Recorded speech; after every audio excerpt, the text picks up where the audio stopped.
नमस्कार मंडळी, स्वागत आहे तुमचं माझ्या मिनी ब्लॉग मध्ये। तर आज आमचं पत्र्यावर मेणकापड टाकायचं काम चालू आहे। यावेळेस पाऊस मे मध्येच चालू झाला असं वाटते। बहुतेक देवाच्या कॅलेंडर मधलं मे महिन्यातलं पान फाटलं वाटतं। एक महिन्या अगोदरच आता मेणकापड टाकावं लागतं। हे आणि मयुरेश पत्र्यावर चढले होते, त्यांना बघून आरुही हट्ट करायला लागली पत्र्यावर चढायचा।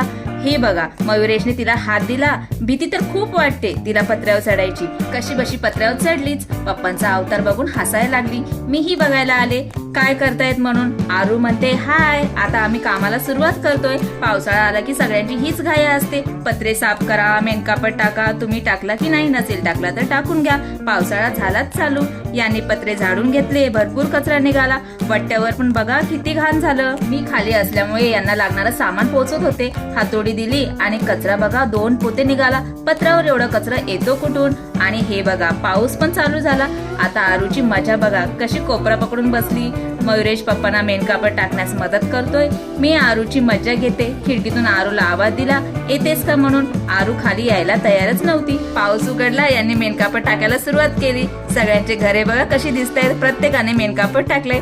आरू बघा किती एन्जॉय करते। आणि ही बघा घराची अवस्था, सगळीकडे माती धुराळा, अख्खं घर घाण झालं होतं।